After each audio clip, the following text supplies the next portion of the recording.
Assalamualaikum warahmatullahi wabarakatuh. Perkenalkan, nama saya Sultan Agung Haji Jaya. Saya mahasiswa dari Prodi Manajemen Fakultas Ekonomi Bisnis. Dalam kesempatan kali ini saya akan menjelaskan materi dari pengantar bisnis dengan dosen pengampu Pak Iqbal Ahmad SEMM. Simak videonya ya teman-teman. Assalamualaikum warahmatullahi wabarakatuh. Perkenalkan, nama saya Sultan Agung Haji Jaya. Pada kesempatan kali ini saya akan menyampaikan rangkuman dari pertemuan 9 sampai 15 dengan mata kuliah pengantar bisnis. Untuk pertemuan 9 di sini ada penciptaan nilai barang dan jasa. Tujuan penciptaan nilai barang dan jasa. Yang pertama, pertumbuhan bisnis. Yang kedua, kepuasan pelanggan. Yang ketiga, keunggulan kompetitif. Selanjutnya ada proses penciptaan nilai barang dan jasa. Yang pertama ada analisis kebutuhan pasar, yang kedua ada inovasi produk dan jasa, yang ketiga ada pengiriman yang efisien. Strategi penciptaan nilai yang efektif. Di sini ada bentuk dari diferensiasi, penentuan harga yang tepat, riset pasar yang mendalam, pelanggaran sebagai fokus utama. Pengukuran keberhasilan dalam penciptaan nilai. Yang pertama, untuk penjualan dan pendapatan. Penjualan dan pendapatan yang tinggi menunjukkan keberhasilan dalam menciptakan nilai yang diakui pasar.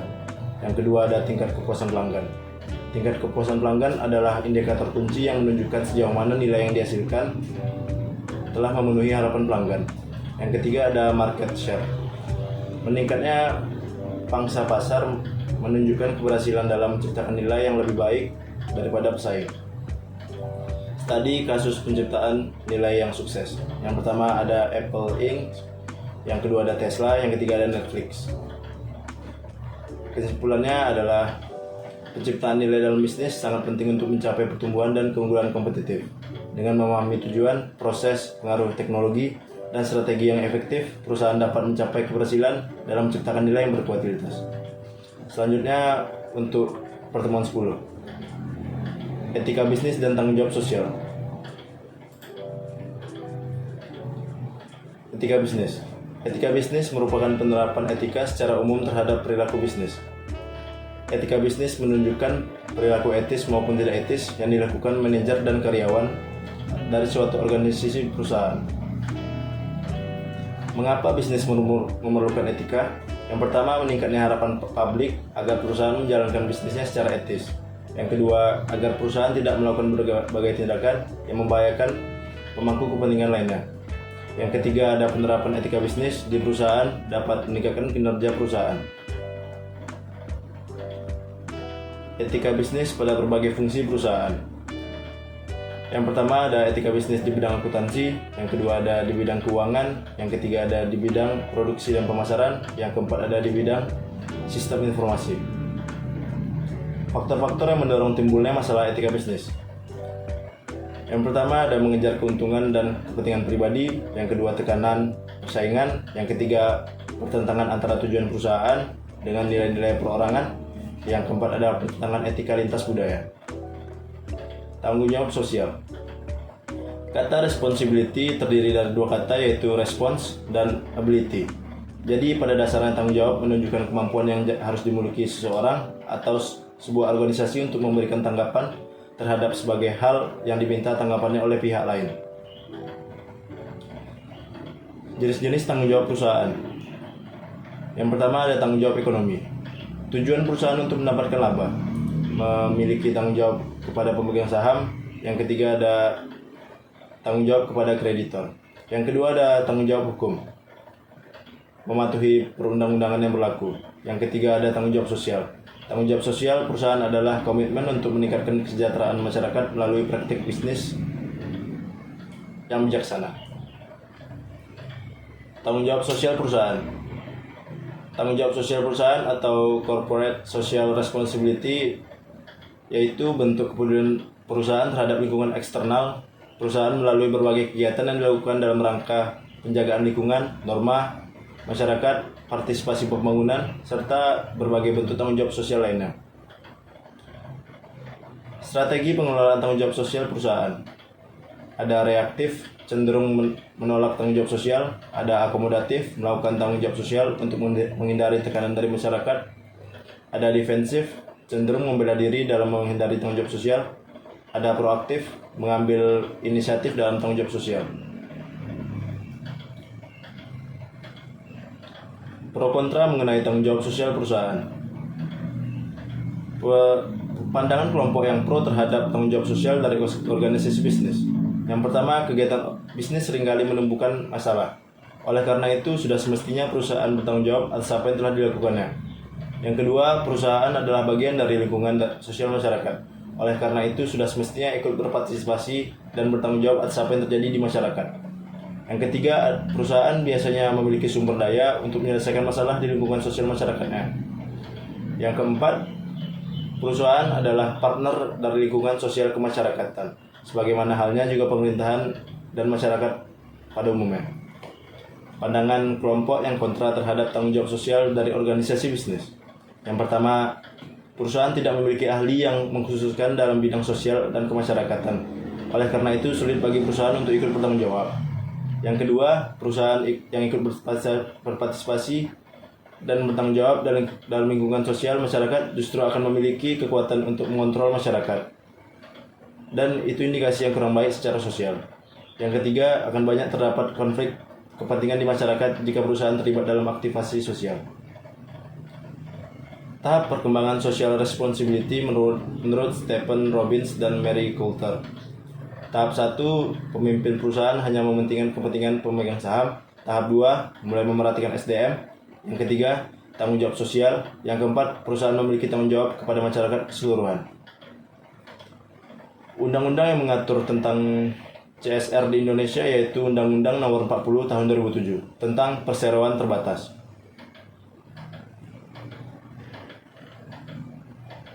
Manfaat tanggung jawab sosial perusahaan. Manfaat bagi perusahaan yaitu citra positif perusahaan di mata masyarakat dan pemerintah. Manfaat bagi masyarakatnya, selain kepentingan masyarakat terakomodasi, hubungan masyarakat dengan perusahaan akan lebih erat dalam situasi win-win solution. Manfaat bagi pemerintah yaitu memiliki partner dalam menjalankan misi sosial dari pemerintahan dalam hal tanggung jawab sosial.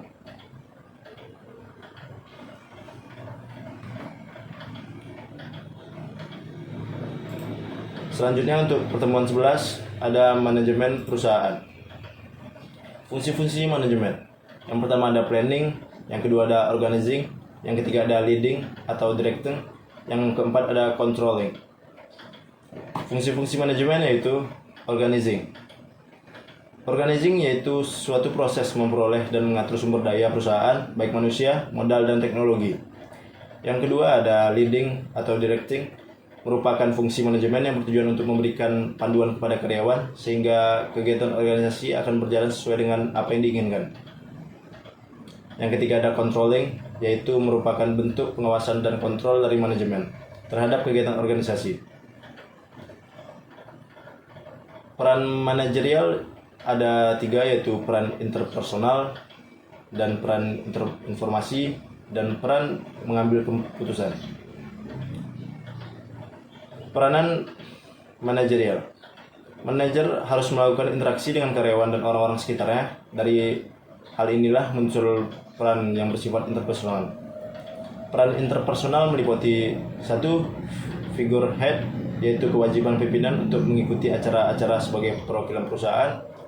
Yang kedua ada leader, yaitu manajer berperan sebagai pemimpin. Yang ketiga ada liaison, yaitu peran manajer dalam berbagi hubungan dengan pihak lain di luar maupun atasan dan bawahan. Yang kedua ada peran informasi, yaitu yang pertama monitor atau manajer berperan mengawasi kebutuhan informasi yang diminta. Yang kedua ada diseminator, yaitu manajer berperan dalam menyebarkan informasi. Yang ketiga ada spokesperson, yaitu manajer berperan sebagai juru bicara. Yang ketiga ada peran mengambil keputusan. Yang pertama ada entrepreneur, yaitu manajer perlu memiliki sikap kreatif dan berjiwa kewirausahaan. Yang kedua ada disturbance handler, yaitu manajer berperan dalam menangani masalah ataupun konflik yang timbul. Yang ketiga ada resource allocator, yaitu manajer berperan dalam menentukan alokasi sumber daya yang dimiliki sehingga dapat digunakan dengan optimal. Keterampilan atau keahlian manajerial. Yang pertama ada keterampilan teknis, yang kedua ada keterampilan interpersonal, yang ketiga ada keterampilan konseptual.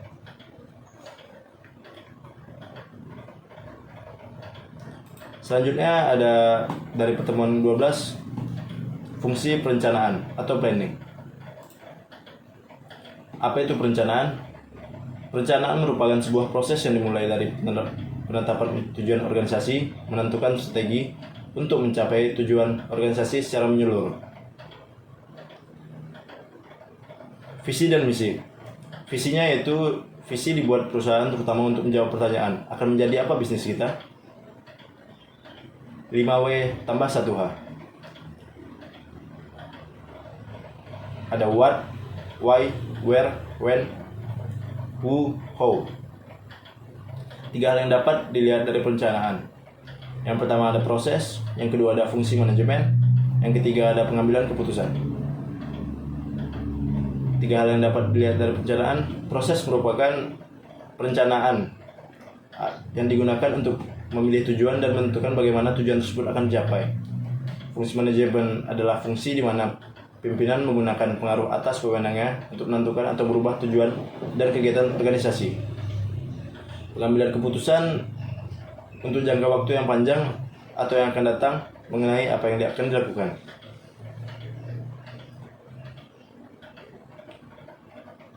Fungsi perencanaan dalam manajemen perusahaan atau mengapa manajer perlu perencanaan. Yang pertama sebagai pengarah organisasi, yang kedua meminimalisasi ketidakpastian, yang ketiga meminimalisasi efisiensi sumber daya, yang keempat penetapan standar dalam pengawasan kualitas. Persyaratan perencanaan. Yang pertama ada faktual dan realistis, apa yang dirumuskan oleh perusahaan sesuai dengan fakta dan wajar untuk dicapai dalam kondisi tertentu yang dihadapi perusahaan. Yang kedua ada logis dan rasional, apa yang dirumuskan dapat diterima oleh akal, dan oleh sebab itu maka perencanaan tersebut bisa dijalankan. Yang ketiga ada fleksibel, mampu beradaptasi dengan perusahaan di masa yang akan datang dengan tidak mengubah planning sebelumnya. Yang keempat ada komitmen dapat dibangun apabila seluruh anggota di perusahaan beranggapan bahwa perencanaan yang dirumuskan telah sesuai dengan tujuan yang ingin dicapai oleh sebuah organisasi. Yang kelima ada komprehensif, menyeluruh dan mengakomodasi aspek-aspek yang terkait langsung maupun tak langsung terhadap perusahaan. Tahap perencanaan. Yang pertama ada menetapkan tujuan, yang kedua menentukan keadaan saat ini, yang ketiga mengembangkan rencana atau kegiatan, yang keempat identifikasi kemudahan dan hambatan. Proses perencanaan melibatkan elemen penting yaitu tujuan.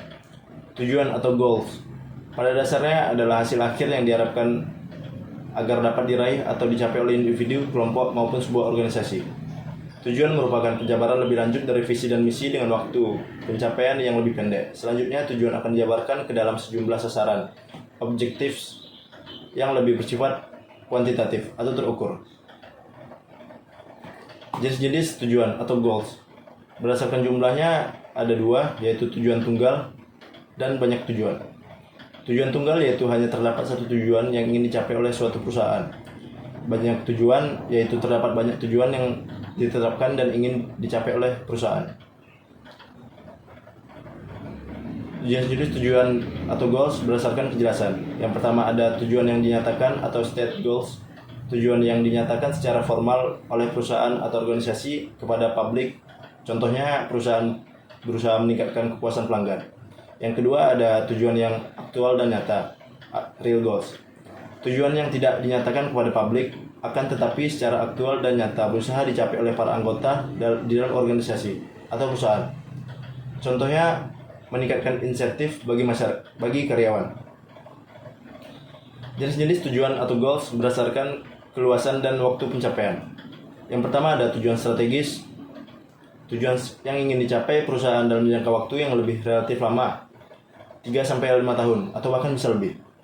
Tujuan taktik, tujuan yang ingin dicapai perusahaan dalam jangka waktu menengah lebih singkat dari tujuan strategis, biasanya 1-3 tahun. Tujuan operasional, tujuan yang ingin dicapai dalam satu periode kegiatan perusahaan, biasanya 6 sampai 1 tahun. Sasaran yang baik adalah memenuhi kriteria SMART spesifik, measurable dapat diukur, achievable realistic, dan time horizon. Spesifik artinya dalam setiap butir sasaran hanya mengandung satu hasil akhir yang diharapkan perusahaan. Dapat diukur, sasaran yang ingin dicapai dinyatakan secara kuantitatif. Dapat dicapai, sasaran yang ditetapkan dapat dicapai dengan upaya yang dilakukan oleh sumber daya yang dimiliki perusahaan. Realistis, sasaran dicapai memang berkaitan langsung dengan misi dan tujuan yang dirumuskan oleh suatu perusahaan. Jangka waktu, artinya sasaran yang akan dicapai harus mempunyai jangka waktu yang jelas. Level perencanaan, ada top, middle, ada low. Alat bantu perencanaan,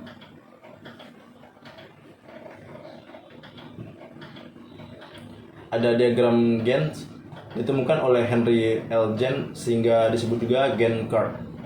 Merupakan metode penyusunan jadwal dengan tujuan mengidentifikasi unsur waktu dalam merencanakan suatu kegiatan yang terdiri dari waktu mulai, akhir, dan saat pelaporan. Selanjutnya untuk pertemuan 13, fungsi pengorganisasian. Fungsi desain dan struktur organisasional. Fungsi organisasional yaitu fungsi yang dijalankan oleh para manajer perusahaan untuk membagi-bagi pekerjaan kepada para pelaksana tugas serta mengembangkan struktur hubungan antara pelaksana tugas. Selanjutnya ada desain organisasional, merupakan pemilihan suatu struktur organisasi yang paling sesuai dengan tujuan, strategi, sumber daya, organisasi, dan juga tugas-tugas yang dimiliki sebuah perusahaan. Selanjutnya ada struktur organisasional, menunjukkan bagaimana aktivitas yang terdapat dalam organisasi dibagi, dikelompokkan, dan dikoordinasikan hubungannya, baik hubungan antara manajer dan karyawan, manajer dengan manajer, dan karyawan dengan karyawan. Proses pengorganisasian yaitu merupakan kegiatan-kegiatan utama yang harus dilakukan para manajer dalam kegiatan pengorganisasian.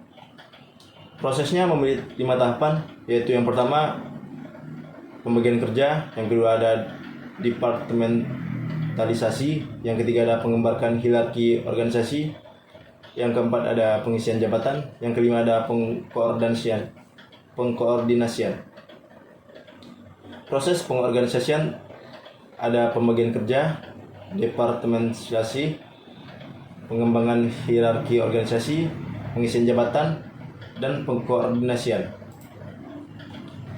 Faktor-faktor yang mempengaruhi struktur organisasi. Yang pertama ada lingkungan organisasi.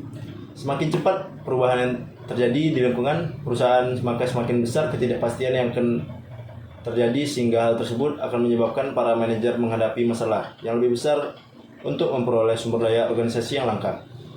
Yang kedua ada strategi. Pada saat manajer sudah melakukan pemilihan strategi, maka untuk dapat mengimplementasikan strategi tersebut, maka harus ada struktur organisasi yang menunjang implementasi strategi tersebut. Yang ketiga ada teknologi. Semakin tinggi tingkat penggunaan teknologi, maka dibutuhkan struktur organisasi yang fleksibel untuk meningkatkan kemampuan manajer untuk memberikan respon terhadap situasi yang tidak diperkirakan. Yang keempat ada sumber daya manusia. Semakin tinggi keahlian tenaga kerja dalam suatu organisasi, dan semakin tinggi pula diperlukan kerjasama di antara mereka dalam suatu kelompok atau tim. Selanjutnya untuk pertemuan 14, fungsi kepemimpinan.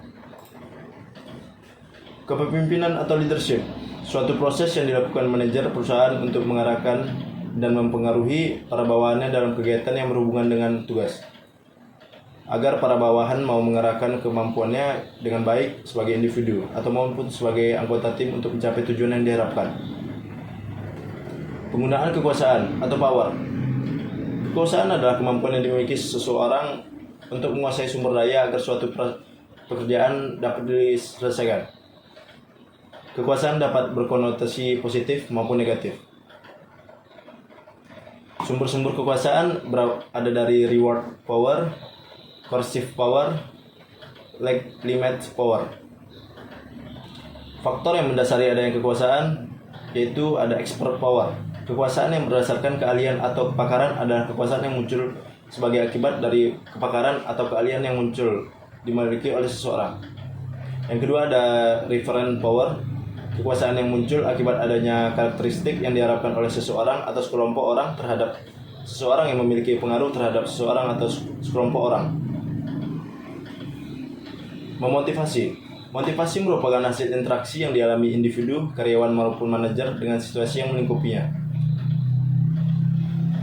Unsur-unsur yang membentuk motivasi. Yang pertama ada upaya. Menunjukkan ukuran dari intensitas dari dorongan yang dimiliki seseorang. Yang kedua ada tujuan organisasional. Kerja keras karyawan harus selaras dengan tujuan organisasional. Yang ketiga ada kebutuhan. Menunjukkan keadaan internal seseorang yang mengakibatkan orang tersebut tertarik pada hasil-hasil tertentu. Komunikasi. Komunikasi sangat penting dalam berorganisasi. Komunikasi merupakan suatu proses pertukaran lambang-lambang baik verbal maupun non-verbal yang dilakukan antara komunikator dengan receiver. Kategori komunikasi berdasarkan dampaknya bagi penerima pesan. Yang pertama ada komunikasi informatif, yang kedua ada komunikasi rekreatif, yang ketiga ada komunikasi persuasif. Proses komunikasi dimulai dari sender, encoding, media, decoding, lalu receiver receive the message.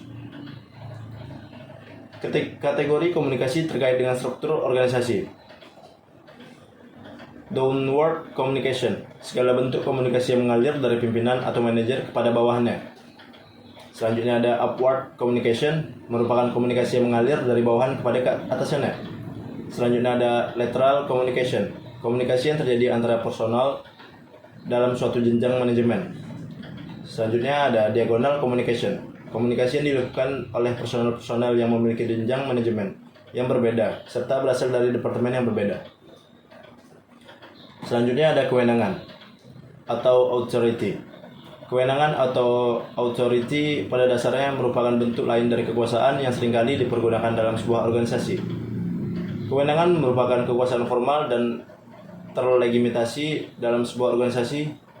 Seseorang yang ditunjuk atau dipilih memimpin suatu organisasi, bagian, atau departemen yang memiliki kewenangan atau kekuasaan yang terlegitimasi.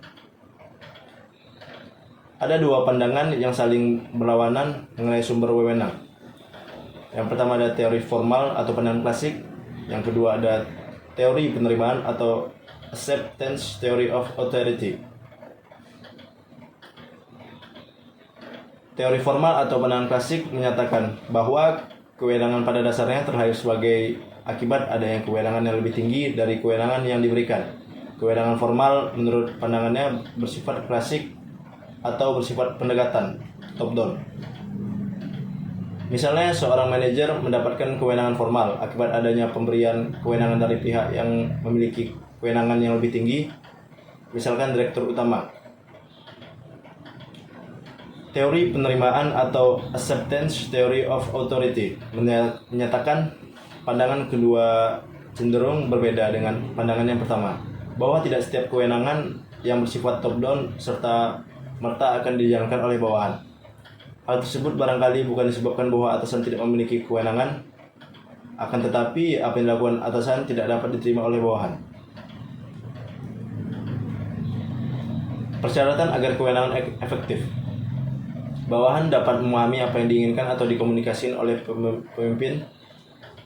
Yang kedua ada pada saat bawahan memutuskan untuk menjalankan apa yang diperintahkan, dia meyakini bahwa apa yang diperintahkan konsisten atau tidak bertentangan dengan rencana pencapaian tujuan organisasi. Jenis-jenis kewenangan. Yang pertama ada kewenangan lini. Mereka yang dalam berorganisasi tanggung jawab terhadap berbagai kegiatan dalam rangka mencapai tujuan organisasi. Kewenangan staf, yaitu mereka yang ditunjuk oleh organisasi untuk membantu bagian-bagian dalam sebuah organisasi yang memiliki kewenangan ini. Dalam organisasi pemerintahan ada yang dinamakan staf ahli. Staf ahli ini yang berfungsi untuk membantu organisasi pemerintahan. Yang ketiga ada kewenangan fungsional. Mereka yang berada dalam lini tertentu di organisasi memiliki kewenangan lini dan staf. Namun dikarenakan tugas yang diberi kewenangan untuk melakukan kontrol dengan bagian lainnya. Sebagai contoh, bagian keuangan sekalipun hanya bertanggung jawab di bagian pencatatan sebagai transaksi, namun juga memiliki kewenangan untuk melakukan pengawasan dan pengontrolan terhadap bagian lainnya yang terkait dengan tugasnya di bagian keuangan.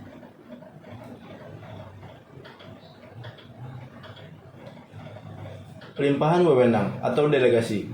Pelimpahan wewenang adalah proses pengalihan tugas kepada orang lain yang sah atau terlegitimasi dalam langkah berbagai aktivitas yang ditunjukkan untuk pencapaian organisasi yang jika tidak dilimpahkan maka akan menghambat proses pencapaian tujuan tersebut.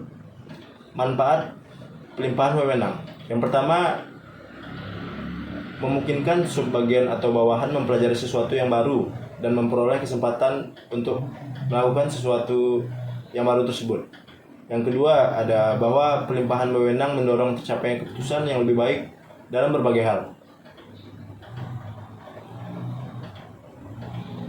Kendala dalam pelimpahan wewenang terdapat pada kapasitas yang terbatas, kurang bertanggung jawabnya atas atasan akibat pelimpahan wewenang. Kunci kelimpahan wewenang agar efektif. Yang pertama, kepercayaan atasan kepada bawahan. Yang kedua, komunikasi terbuka antara atasan dengan bawahan. Yang ketiga, kemampuan manajer dalam memahami tujuan organisasi, tuntutan pekerjaan, dan kemampuan bawahan. Sentralisasi versus desentralisasi. Sentralisasi merujuk kepada cara pengorganisasian di mana seluruh tugas, tanggung jawab, dan perintah dipusatkan dari hierarki yang paling tinggi untuk kemudian hierarki yang di bawahnya menerjemahkan dalam bentuk tindak lanjut apa yang telah diputuskan dari hierarki yang tertinggi. Desentralisasi merupakan pelimpahan kewenangan dari hierarki yang lebih tinggi kepada hierarki yang lebih rendah dalam rangka pengambilan keputusan dan penentuan dengan cara bagaimana kegiatan akan dijalankan.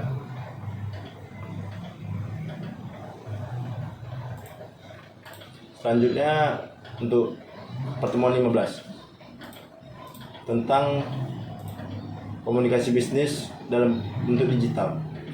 Komunikasi bisnis merupakan komunikasi yang digunakan dalam dunia bisnis yang mencakup berbagai macam bentuk komunikasi, baik komunikasi verbal maupun non-verbal untuk mencapai tujuan tertentu. Dengan media komunikasi yang beragam dan akses informasi yang mudah, pengusaha menjadi lebih mudah dalam berkomunikasi baik dengan pelanggan ataupun dengan pihak-pihak lain yang terlibat di dalam bisnis yang ia tekuni.